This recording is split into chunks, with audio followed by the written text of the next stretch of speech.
Hey guys, we're back for season 3? Tough Men of Faith. Yeah, season 3, man. Can you believe it? I really can't. We've done 40-ish episodes. I think so. That's Yeah. pretty cool. Approaching 3,000 downloads. Yeah, that's pretty cool too. It is. Yeah. More than I ever thought we were going to. We're shooting for 30. So. Yeah. I think we just said in the beginning we just wanted to reach a few people. Yeah, it's true. We never really talked about downloads. So I know. Yeah. So this is cool. It's good. It's been it's been over a month, right? Yeah, about a month and a half since we wrapped up season 2. Yeah. I thought I was going to be way more prepared for season 3 than I am, but it's okay. I'm ready to just wing it. Yep, let's wing it. Yeah. I just remember producer Blake told me last week, he's like, hey, we got to record next week because an episode needs to drop. And I was like, oh, yeah. Oh, yeah. I thought we had 6 weeks. Here we go. Already here. So anything, we're going to jump into some good material, but anything exciting for you over the last 6 weeks? What you been up to? Yeah, no, I think you took a vacation? Both of us, right? Yeah, we're both back fresh from a vacation. I took one 3 weeks ago, so I'm no longer fresh. I'm ready for another one. I get that. I'm ready for another one, too. I took one last week. We went down to Savannah, Georgia. Yeah. And every time we take a vacation, we say we're not going to road trip. We're just going to fly. Mm-hmm. And every time we go on vacation, we road trip. Yeah. I tested out the wife's Equinox. Yeah. Got it up to 123. I don't know about that. Well, I know. Here's what I heard about your vacation. What's I'm that? sure you have some stories. Okay, let's hear what you heard. But your wife sends a picture, I think, to you and I think my wife was on there. Dude, we went shark fishing. So she sends me the shark you caught. Yeah. And I thought that's pretty cool. And they caught a shark. Yeah, she took it off the hook for me. I was so scared. Did she? Yeah, pretty much. I think it was tiny, but she took it off there, no problem. Then I saw a picture of the shark she caught. Dude, 4 or 5 foot. It was 10 times as big as yours. Yeah, she's holding it on the boat, and all the jokes that I could have ever made, I didn't make a single one. Yeah. I just took pictures. I was so proud of her Yeah. in that moment. Tough woman of faith. Tough woman of faith, yeah. Tough woman that supports a tough man. Yeah, no, she did awesome. Yeah. Yeah, she branded me on vacation. I don't know what that means, but okay. I asked her. We were laying on the beach, and I asked her to put on suntan lotion on me, and she put a big R across my chest For Rachel. and did not rub it in. She just left it there, and I didn't even think to even look. She's rubbing my chest. I'm thinking she's putting on sunscreen, and yeah, right. So for a few days, it looked like I was Superman, but I was just Rachel's man.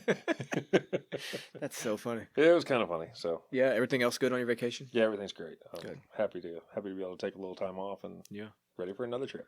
Me too. We should go someplace. Let's go somewhere. All right. All right. You ready to jump into this or anything But else? today, where are we going?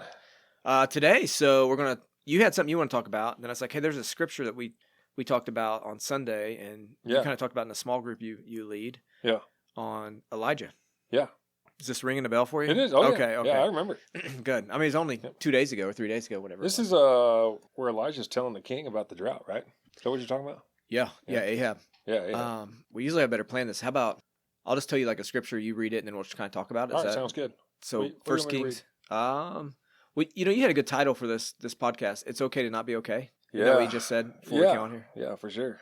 I think a lot of people are wrapped up in trying to be okay or show that it's okay. And every once in a while, you need to maybe crawl out of your cave and let other people know that it's not okay. Yeah. So the thing I'd add to it, it's okay to not be okay, but it's not okay to stay that way. Yeah, you can't waller in it. Right. You just, you need to be moving in a positive direction. Yeah. But it's okay to break down every once in a while and have those. And kind of cool because you brought up Elijah over the weekend, and now, Elijah, strong guy, he's out. Look at everything he's doing for God. And, he broke down. He did. All right, let's go. Let's get into it. 1 Kings 17, start verse 1. Yeah. Now, there's some big words. Here's the preacher's secret, or at least mine. Like a preacher is not the smartest guy around. Read him fast and say it with confidence. Okay. And people will still question you, but this. So how many verses do you want me to read here? I think just the first one would be good. Here we go. 1 Kings 17:1. Now Elijah, the Tishbite of Tishbe in Gilead, said to Ahab, As the Lord of God of Israel lives, before whom I stand, there shall be neither dew nor rain these years except by my word. Yeah, so he goes to the king, King Ahab, and lets him know, hey, it's not going to rain. Right. Hey, now I realize this is your kingdom. I'm sorry to bring some bad news to you, but it's not going to rain. There's not even going to be dew on the grass. Right. What makes this significant is, so Ahab wasn't following after God. So Elijah's a prophet, so he goes to proclaim this to him. Well, they were following a different God, right? They were Baal, and other false gods. But so he could have had Elijah killed. That's a pretty bold thing to do, to go before the king. But hey, it's going to be really messed up for you the next few years. Hey, you're screwing up. You're worshiping a false God, not a real God. Right. And not the real God. And Yeah, and Now then you're going to go through a drought. Yeah, let's skip to the very end to see where he finds himself. So chapter 19, verses like 3. So I got it right here. Like chapter 19, verse 3. It says he was afraid and arose and ran for his life. So there's something that changed, like right in these couple chapters. Yeah.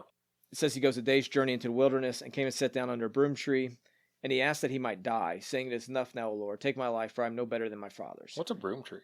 So it'd be a smaller tree. What's significant, I think, about it is it wouldn't provide a lot of shade. Okay. So he puts himself, it says he ran as far away as he could. Yeah. And then he has a servant with him, a guy with him. He tells that guy, "Stay right here. Don't come with me." And goes another day's walk into the wilderness. Okay. And then puts himself underneath a broom tree, which isn't, don't think like of a big oak that's going to give you a lot of shade. Okay. It's not going to give you much shade. Right.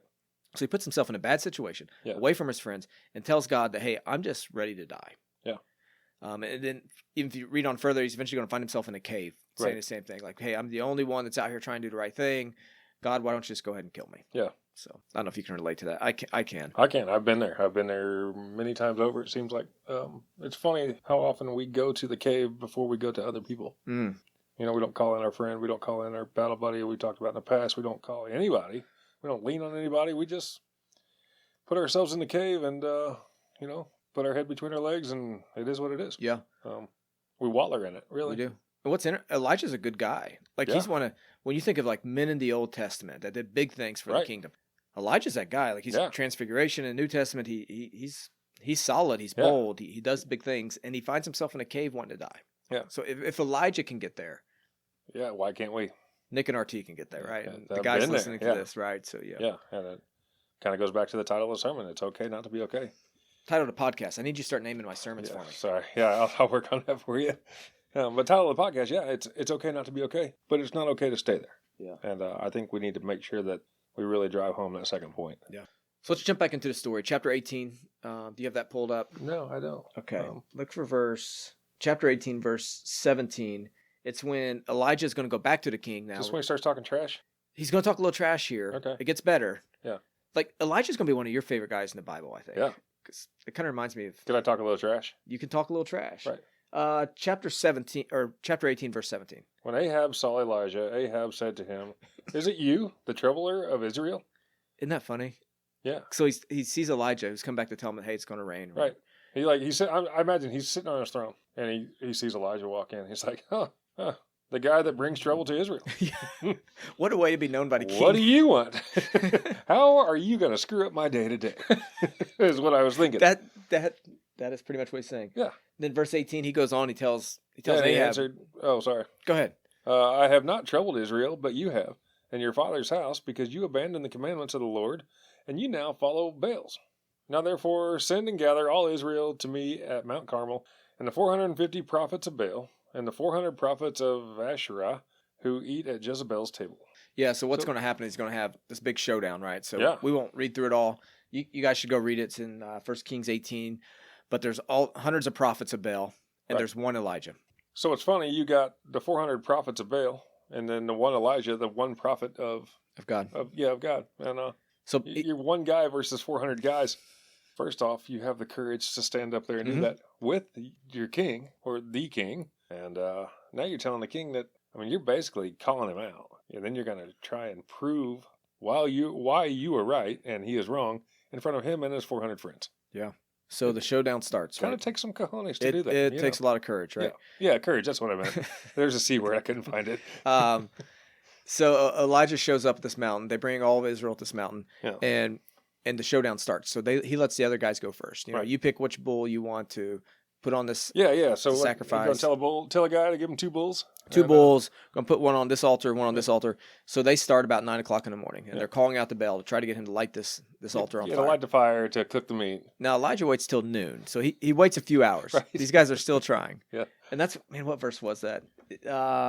Verse 27. At noon, Elijah mocked them, saying, "Cry aloud, for he is a god. Either he is musing, or he is relieving himself. Yeah. Or perhaps he is asleep." Can you imagine?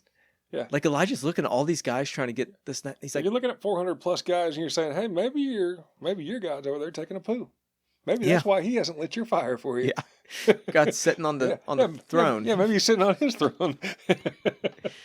So he starts making fun of him, which takes courage, I guess, right? Yeah, take something, yeah. Something. Yeah, I don't know. But I could see you doing that. Oh yeah, for sure. And I don't know about 400 people, but maybe, it just He's takes bold. a little courage. He's bold. Yeah, it takes a bold man. Tough man.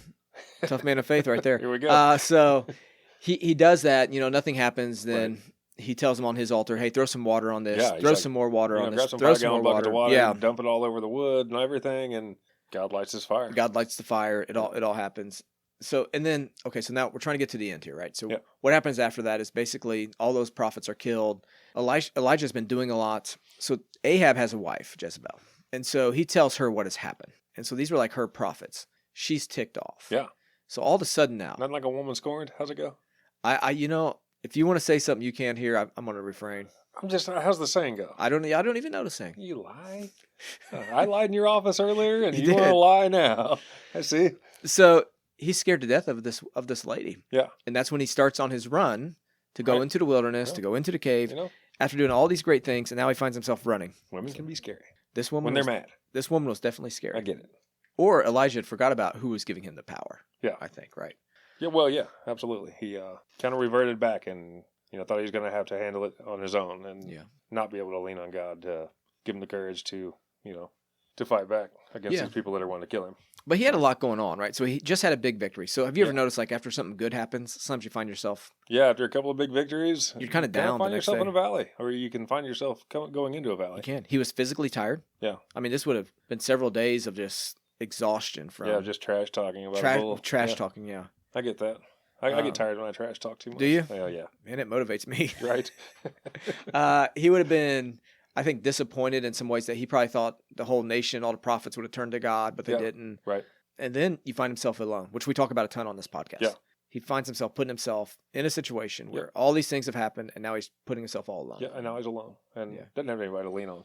Yeah. And what's he? Oh, we talked about it earlier, but yeah, he's sitting in the cave, and he is. He's I think God comes to the cave. No, an angel comes to the cave. Angel, then God comes. He says, Elijah, what are you doing here? Yeah. It's like for the last 3 or 4 years, every time Elijah made a move, it's because God told him to make a move. And then the angel comes to the cave and he's like, what are you doing here? Mm-hmm. And, you kind of think about it for a second. It's like, wait a minute. Nobody told me to be in this cave. Nobody told me to go here. And that's kind of another spot that kind of hit home for me, too, is no one told him to go and sit in misery and waller by himself. Mm-hmm. He did that on his own. Yeah. And then, sitting there, and he was focusing on the negative. Right. That, hey, I'm all alone. There's no other prophets. Yeah. Poor, pitiful me. Yeah. Yeah. You ever do that?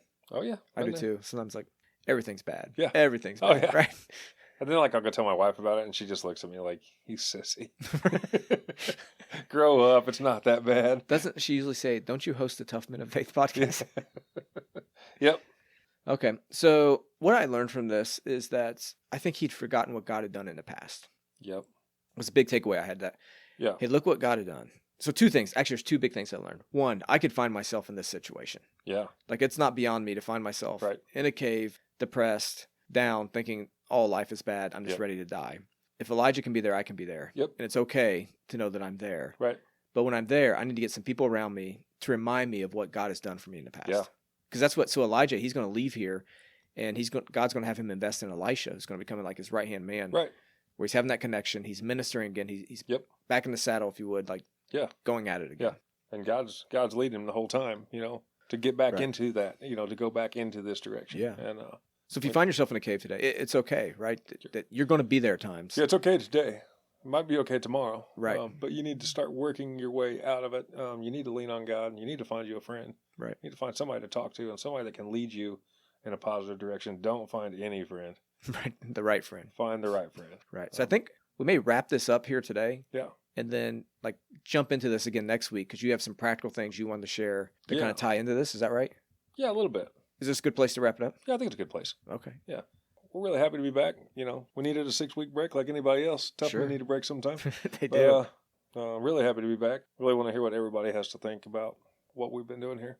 Well, I'm pumped to be back into, and we're in a new podcast studio now. Yeah, this is awesome. Yeah. So the seat reclines. I have more room. We were in a 8x12 room last time or something. Right. I mean, I can't reach producer Blake anymore. I can't even reach you. It's cool because I'm not worried about getting smacked by producer Blake. Right. Or, if you have to throw something, I'm something. not even sure he could hit you from that far away. I can't even see his dirty looks that he gives me anymore. Right. So this is Yeah, it's not something new. It's not 110 degrees. Yeah, no kidding. Because that room would start off at like 60, and then by the time 3 of us sat in there for an hour, right? No, I like it. No, I'm really excited. I'm really excited for season 3. I'm too. I want to see some of what we got planned. We got some interviews. We're gonna have some more interviews this time around than what we had in previous seasons. Okay. Yeah, I think that's a lot of the same. I met a really cool guy in South Carolina. We're going to talk about it a little bit in the next episode, I think. I wish we could interview him.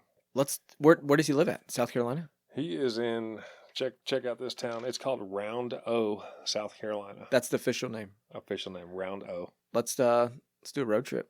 You said you drive on your trips. Oh, yeah. You don't fly. Yeah. On my vacation, I was supposed to fly to the Grand Canyon. Oh, yeah. Leaving on a Sunday morning. I think that'd be a really cool drive, too. Just saying.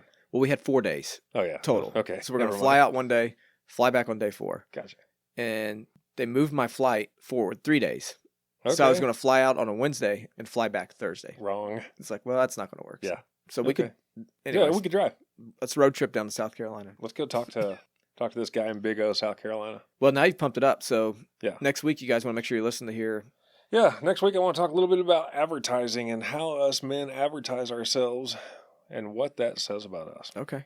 That's an interesting topic. I'm not sure where you're going with it, but we'll I'm interested to learn and ask you some questions. So, anyway, we'll see y'all next week. All right. See you.